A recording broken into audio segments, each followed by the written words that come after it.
Punta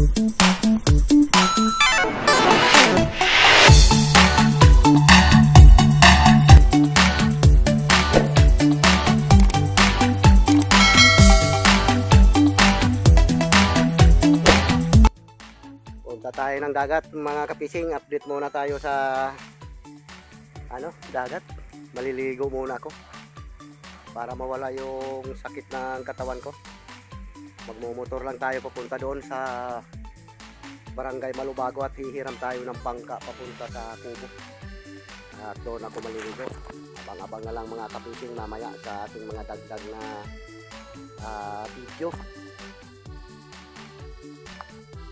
At dito na tayo sa dagat, sa Barangay Malubago. Grabing basura dito. Kapal ng basura, daming mga bukong o bao ng niyog. Papunta tayo doon sa sa pinsan ko. At hihiram ako ng bangka doon para makapunta ako sa Kubo. Sa Kubo ako maliligo. Kaya hihiram ako ng bangka. Daming bangka nga naka-parking sa gabi kasi yung nila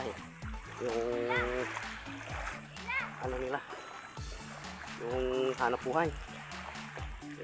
Tagal na rin na hindi kami nakita ng mga pinsan ko dito. Sigurado yung hiyawan ngayon dito ngayon kasi makikita nila ako yung kanilang pinsan na gwapo. Gwapo bagnos. Yan ang pinsan ko na gwapo.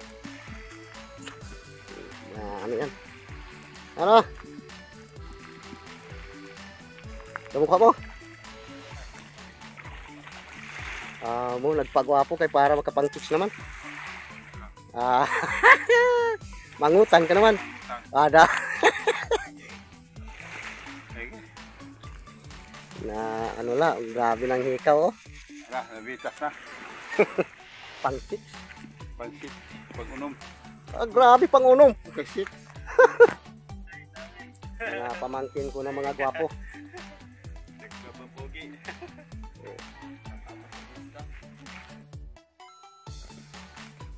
Nangangapi yung pinsan ko. Magandang umaga.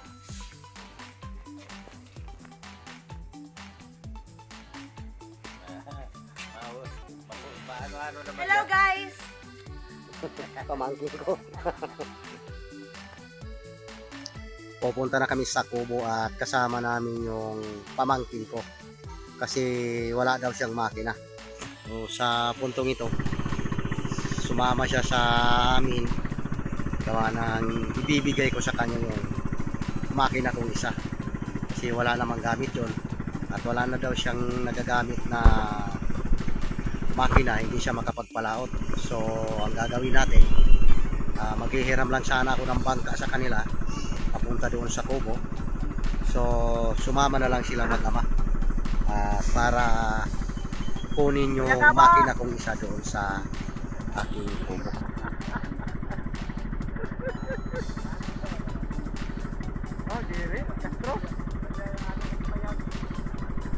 Nagpayag ka na nila. So tuwang-tuwa siya na sinabi ko sa kanya na ibibigay ko yung makina ko sa kanya. Kaya Barangay Malubago. sabi niya makapagpalaot na daw siya. Barangay ng Katayan. Kaya tuwang-tuwa siya. So bibigay natin yung isang makina, yung aking makina na City Media. Kaya sumama na lang siya sa amin. Pati yung ama niya sumama. Kaya tuwang-tuwa siya na makapagpalaot na siya. So papunta na kami sa Kubo. Sa Kubo namin. So nandito na tayo sa Kubo. At yan yung Kubo ko, ay yung motor ko, bangka ko sa ibabaw. Ayan, dami ng talahib. Gawa nang hindi ko na napunta yan, gawa nang nagkasakit ako. Kaya napakarami ng talahib doon sa ng bangka ko. Dinagyan ko. So ililipat natin yan. Grabe ng kugon.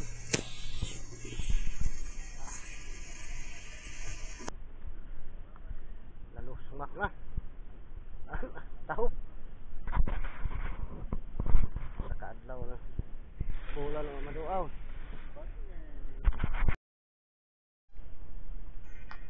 So dito, pagkatapos naming kinuha yung makina ko, ay naligo muna ako ng saglit. Wala tayong camera sa tubig kaya cellphone lang dala ko. Kaya hindi nakuhaan ng camera yung pagligo ko. Ayan yung makina, kulay pula. Yun ang ibibigay natin sa kanya na makina. Para malinisan doon sa kanila. Kaya dinala na natin. Matapsay natin ba? Sino ba? Sanay. Sanay.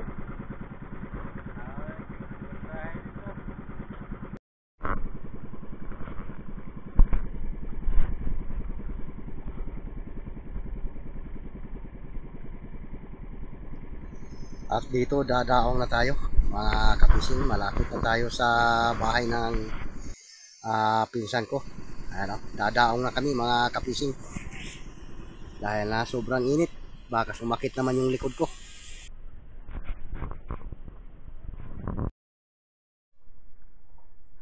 Ayan mga kapising, nirangka na nila, iniskilito na nila yung makina para may magamit yung pamangkin ko. Tinutulungan siya ng tatay niya, yung pinsan ko, para may magamit siya bukas, makapagpalawat na siya. So maraming salamat po sa inyong patuloy na suporta at panonood ng aking mga video. Kita-kita na lang tayo sa susunod kong mga upload. Siguro makapag-spear fishing na tayo sa susunod nating upload. Okay, thank you for watching mga kapising.